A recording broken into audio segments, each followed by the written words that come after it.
আসসালামু আলাইকুম ওয়া রাহমাতুল্লাহি ওয়া বারাকাতুহু। প্রিয় ভাইরা, আপনারা শুনছেন ইসলামের ইতিহাস বা দ্য হিস্ট্রি অব ইসলামের 11তম পর্ব। পূর্বে ভিডিওতে আপনারা শুনেছেন শিয়াবে আবি তালিবের দুঃখজনক ঘটনা, আর আজ শুনছেন শোক বর্ষ বা নবুয়তের 10ম সাল থেকে শুরু। হযরত মুহাম্মদ সাল্লাল্লাহু আলাইহি সাল্লাম যখন শিয়াবে আবু তালিব থেকে বের হলেন, তখন নবুয়তের 10ম বর্ষ শুরু হয়ে গেছে।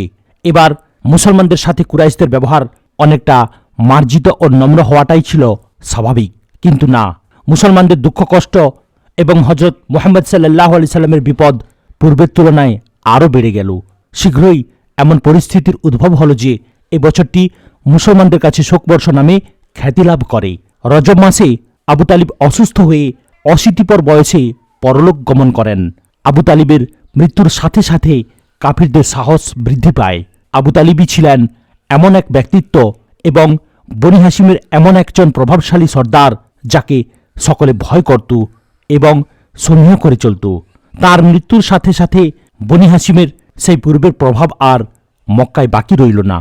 মাঠ খালি পেয়ে কুরাইশরা হযরত মুহাম্মদ সাল্লাল্লাহু আলাইহি সাল্লামের উপর যদৃচ্ছা অত্যাচার উৎপীড়ন চালাতে শুরু করল।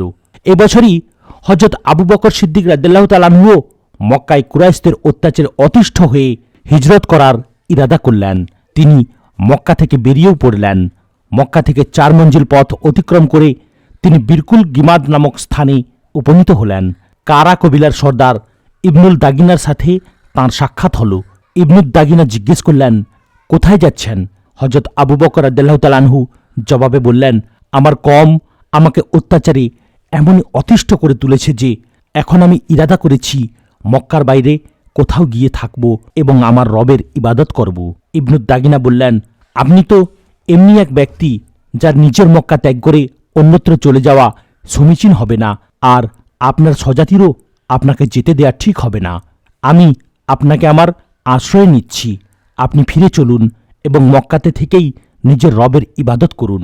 তার কথায় হযরত আবু বকর সিদ্দিক রাদিয়াল্লাহু তাআলা আনহু মক্কায় ফিরে এলেন। ইবনুল দাগিনা কুরাইশ সর্দারদের ডেকে একত্র করে তাদের ভর্ৎসনা করলেন এবং বললেন, তোমরা এমন এক সৎগুণের অধিকারী ব্যক্তিকে দেশ ত্যাগ করতে বাধ্য করছো যার উপস্থিতি যে কোনো কওমের জন্য গর্বের হেতু হতে পারে। হযরত আবু বকর রাদিয়াল্লাহু তাআলা আনহু তার বাড়ির আঙিনায় একটি ছোট চবুতরা মসজিদ রূপে বানিয়ে সেখানে কুরআন শরীফ তিলাওয়াত করতেন এবং ইবাদতে মশগুল থাকতেন।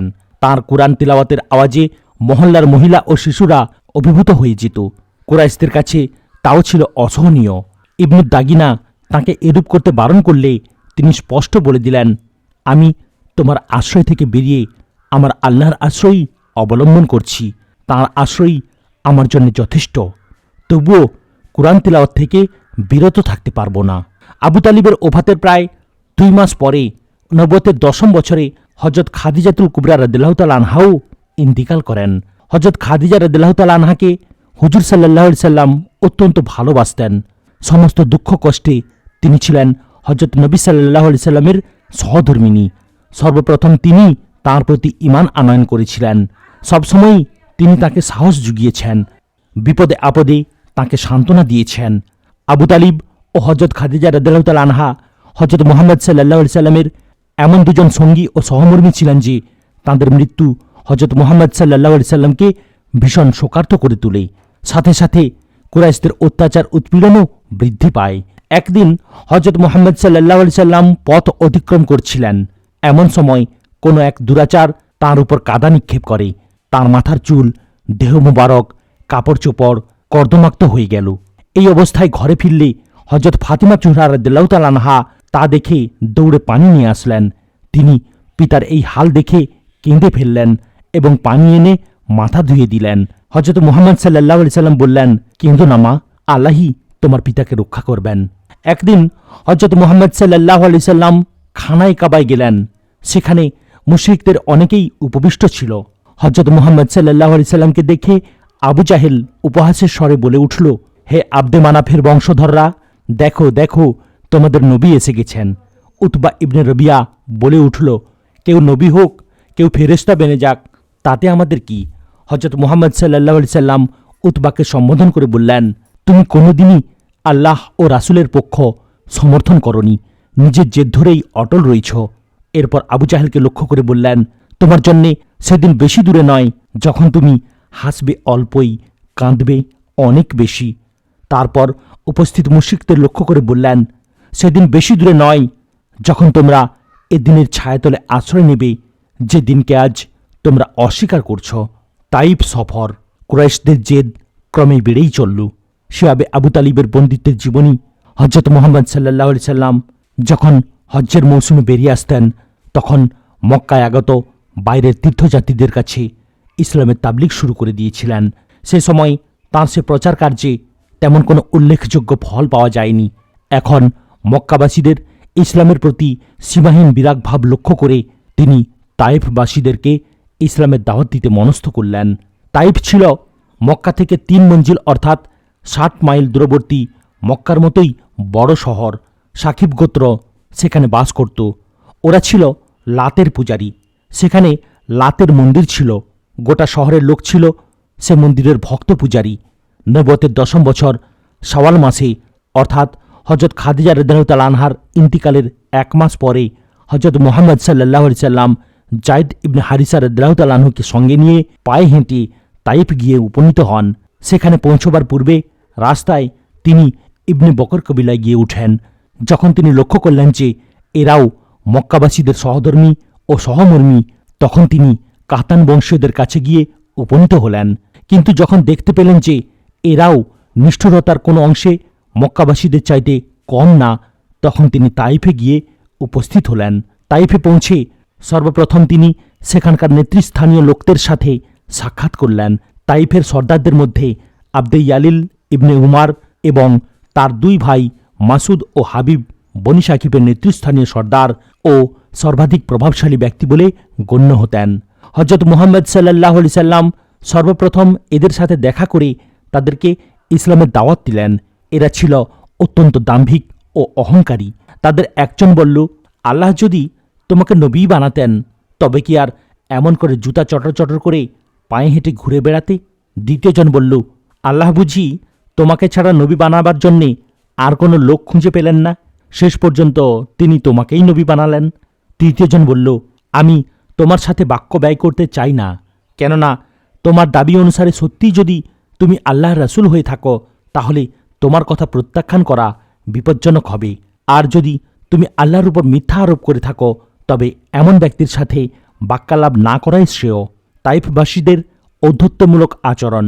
হজরত মুহাম্মদ সাল্লাল্লাহু আলাইহি সাল্লাম যখন আবদে ইয়ালিল ও তার ভাইয়ের ব্যাপারে নিরাশ হয়ে গেলেন তখন তিনি তাদেরকে লক্ষ্য করে বললেন, আচ্ছা, আপনারা আপনাদের এই চিন্তাধারা নিজেদের মধ্যে সীমাবদ্ধ রাখুন, অন্যদেরকে আর এসব কথা বলবেন না। সেখান থেকে বিদায় গ্রহণ করে তিনি তাইফের অন্যান্য লোকের মধ্যে ইসলাম প্রচারের কাজে আত্মনিয়োগ করলেন।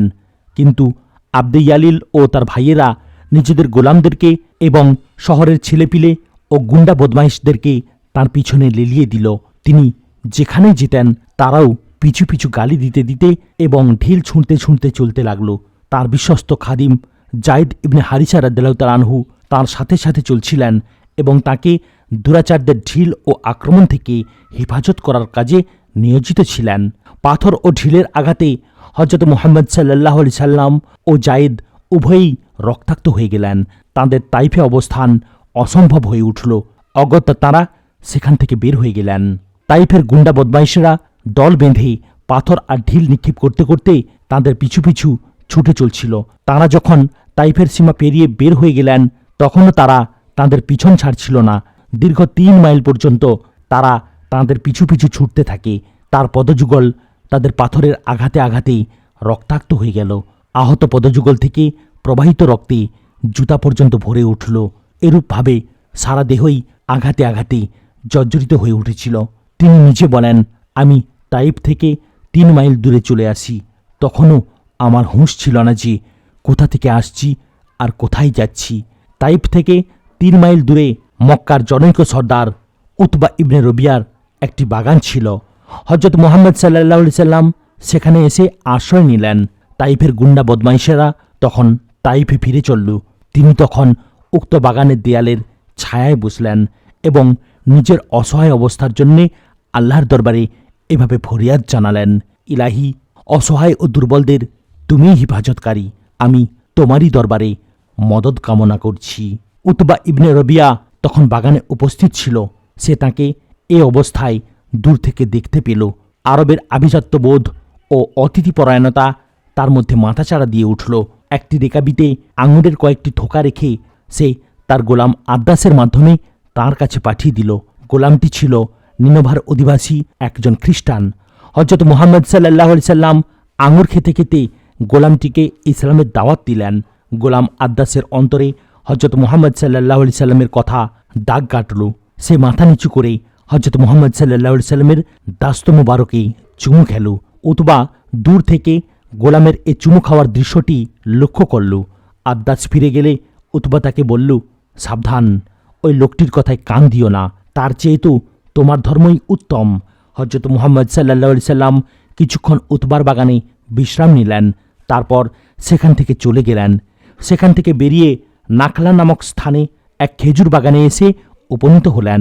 সেখানে জিন সর্দাররা তাঁকে কুরআন শরীফ তিলাওয়াত করতে শুনে তাঁর উপর ঈমান আনয়ন করে। মক্কায় প্রত্যাবর্তন।